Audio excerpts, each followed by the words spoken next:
The book of Matthew, chapter 25, verses 31 to 46. When the Son of Man comes in his glory, and all the holy angels with him, then he will sit on the throne of his glory. All the nations will be gathered before him, and he will separate them one from another, as a shepherd divides his sheep from the goats. And he will set the sheep on his right hand, but the goats on the left.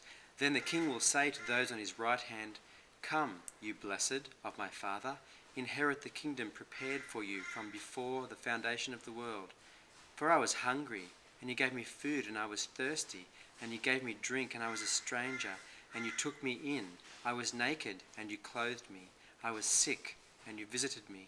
I was in prison, and you came to me."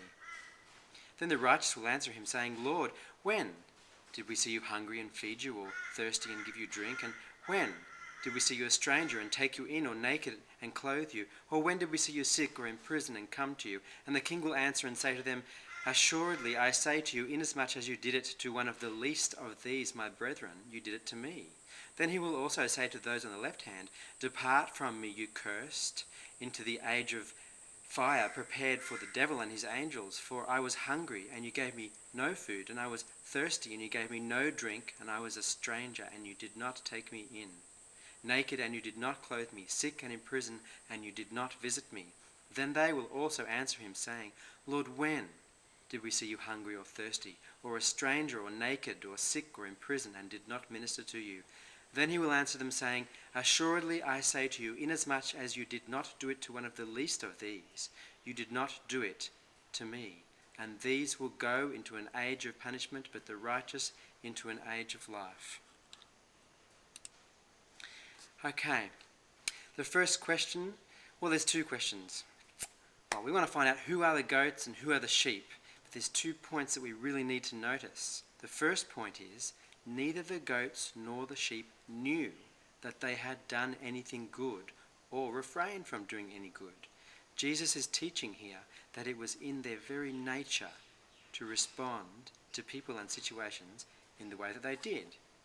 That is why both groups of people will answer, saying, "Lord, when did we see you hungry or thirsty, or a stranger, or naked, or sick and in prison, and did not minister to you?" We can see here that both the sheep and the goats responded in a way that was so natural to themselves that they didn't even notice they were doing it. The second point is that it was to the least of these that the sheep and goats either ministered or failed to minister to. Who are the least of these? The sheep and the goats both view the least of these very differently. To the goats, the least of these are people whom the goats consider to be lesser people than themselves. Perhaps the least of these may be poor, or they may be socially awkward, or they could be physically disabled. But I think that it is most likely that the goats have considered some people to be morally and spiritually lesser than themselves, and hence the goats consider themselves to be morally and spiritually superior. We can begin to see the thinking of the modern day Pharisee. He is just the same as the Pharisee that Jesus spoke of in a parable in Luke chapter 18. I'll just read that piece. Jesus also told this parable to some who trusted in themselves that they were righteous and treated others with contempt. 2 men went up to the temple to pray, one a Pharisee and the other a tax collector. The Pharisee, standing by himself, prayed thus: "God, I thank you that I am not like other men, extortioners, unjust, adulterers, or even like this tax collector. I fast twice a week and give tithes of all that I get."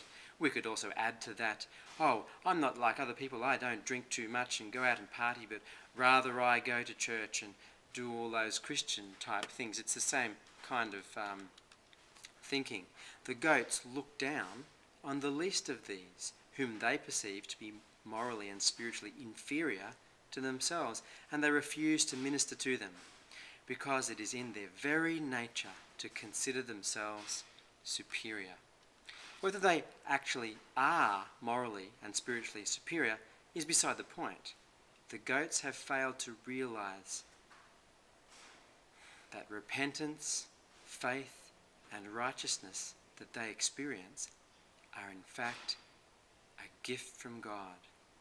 James chapter 1 verse 17, every good and perfect gift is from above, coming down from the Father of the heavenly lights, who does not change like shifting shadows. Everything that the goats, and also the least of these, have in the way of morality, and also physical possessions, has been given to them by God. Every lack of physical possession and lack of morality has also been given by God.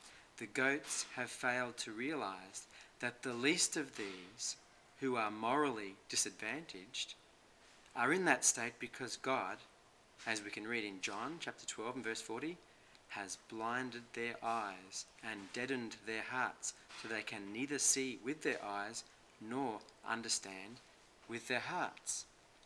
The goats fail to realize that they too would be in a state of moral bankruptcy if it was not for the grace of God, who has revealed himself to the goats through no good work of their own. Now the sheep, on the other hand, are more like the tax collector in Luke 18. But the tax collector stood at a distance. He would not even look up to heaven, but beat his breast and said, God, have mercy on me, I'm a sinner. I tell you, says Jesus, that this man, rather than the other, went home justified before God. For everyone who exalts himself will be humbled, and everyone who humbles himself will be exalted. This tax collector walks away justified, but still humble. Now he will look on the morally bankrupt, the least of these, and he will minister to them. The sheep know that if it was not for the grace of God, who took action without any assistance from themselves, that they would still be in a state of moral bankruptcy. It was only that God decided to reveal himself to that sheep and to grant him repentance,